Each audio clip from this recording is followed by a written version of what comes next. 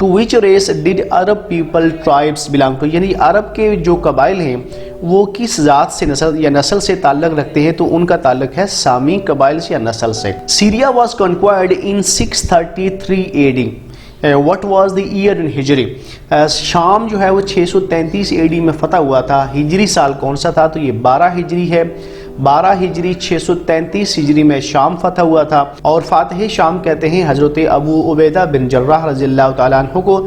تو اس سے جڑی تینوں انفارمیشن کو آپ اچھے طریقے سے ذہن نشین کر لیں کہ شام فتح ہوا تھا 633 AD میں، جبکہ ہجری سال تھا 12 ہجری، اور حضرت ابو عبیدہ بن جراح رضی اللہ تعالیٰ عنہ کو فاتح شام کہتے ہیں۔ What was the name of حضرت عمر's sister who had embraced Islam along with her husband، حضرت عمر فاروق رضی اللہ تعالیٰ عنہ کی اس بہن کا نام بتائیے جنہوں نے اپنے خاوند کے ہمراہ اسلام قبول کیا تھا۔ ان سے بڑا مشہور واقعہ بھی منسوب ہے کہ آپ حضرت عمر ان کے گھر تشریف لے گئے اور آپ قرآن پاک کی تلاوت کر رہی تھی، انہوں نے آپ کو بہت مارا پیٹا تھا، لیکن اس کے باوجود بھی انہوں نے اسلام قبول کیا تھا، تو وہ ان کا نام تھا حضرت فاطمہ رضی اللہ تعالیٰ عنہ۔ Next question is who did secularize education and separated it from politics، یعنی اسلامک تاریخ میں ہم دیکھیں تو کس نے ایجوکیشن میں سے پالیٹکس کو علیحدہ کیا تھا؟ مامون الرشید جو عباسی مشہور عباسی خلیفہ تھے، تو انہوں نے اسلام دور حکومت میں ایجوکیشن میں سے جو مذہب کا رول تھا یا سیاست کا رول تھا اس کو ختم کیا تھا۔ ان the reign of Mamun a Muslim scientist invented telescope name him، مامون الرشید کے دور میں ایک مسلمان سائنسدان نے ٹیلیسکوپ دوربین ایجاد کی تھی، اس کا نام تھا ابو الحسن، was the scientist who invented telescope during the reign of Mamun al-Rashid۔ How many times حضرت جبرائیل علیہ السلام is mentioned in the Holy Quran، قرآن پاک میں حضرت جبرائیل علیہ السلام کا ذکر کتنی دفعہ آیا ہے؟ یہ بھی بڑا امپورٹنٹ کوسچن ہے۔ تو حضرت جبرائیل علیہ السلام کا ذکر قرآن پاک میں 4 مرتبہ آیا ہے، اس کو آپ نے اچھی طریقے سے ذہن نشین کر لیں۔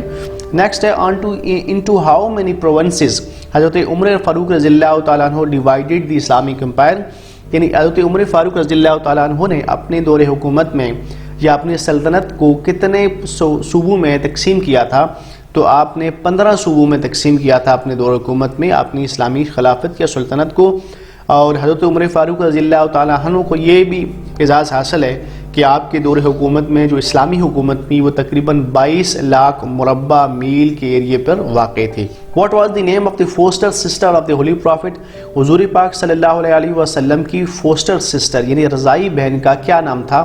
تو حضرت شیمہ رضی اللہ تعالیٰ عنہ تو حضور پاک صلی اللہ علیہ وسلم کی فوسٹر سسٹر یا رضائی بہن تھی، اور فوسٹر سسٹر اسے کہتے ہیں جس کے ساتھ آپ نے دودھ پیا ہو، تو یہ فوسٹر سسٹر یا اردو میں اسے رضائی بہن کہتے ہیں۔ حضرت خالد بن ولید رضی اللہ تعالیٰ عنہ تک کا تعلق کس قبیلے سے تھا؟ چونکہ حضرت خالد بن ولید کا اسلامک تاریخ میں ایک بڑا مرکزی مقام حاصل ہے، لہٰذا ان کے نام کے ساتھ ساتھ ان کے قبائل کے بارے میں بھی ایگزامینیشن میں کوسچن آ سکتا ہے، تو بنو مخزوم سے ان کا تعلق تھا۔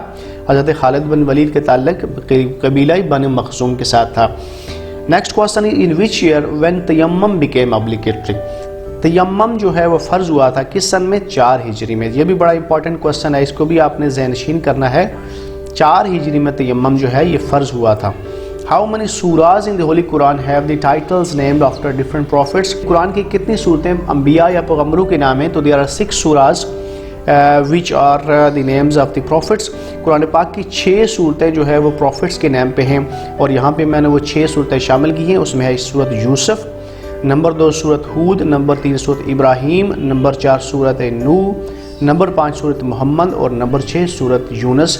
تو یہ 6 صورتیں ہیں جو انبیاء کے نام پہ ہیں۔ Next into how many days حضرت ابو بکر صدیق remained in the غار سور with the holy prophet peace be upon him in 622 AD، حضرت ابو بکر صدیق رضی اللہ تعالیٰ عنہ کو یہ اعزاز حاصل ہے کہ آپ حضور پاک صلی اللہ علیہ وسلم کے ساتھ غار سور میں رہے تھے، یعنی آپ حضور پاک صلی اللہ علیہ وآلہ وسلم کے ساتھ غار سور میں 3 دن مقیم رہے تھے۔ تو یہاں ایک چیز کو آپ نے ذہن نشین کرنا ہے کہ آپ نے حضور پاک صلی اللہ علیہ وسلم کے ساتھ غار سور میں قیام کیا تھا، تو غار حرا اگر یہاں پہ آ جائے ٹرک ہو جائے تو آپ نے اس کو ذہن نشین کرنا ہے، اور اس کو میں جو ہے وہ مس میچ نہیں کرنا۔ غار حرا میں حضور پاک صلی اللہ علیہ وسلم پر وحی نازل ہوئی تھی۔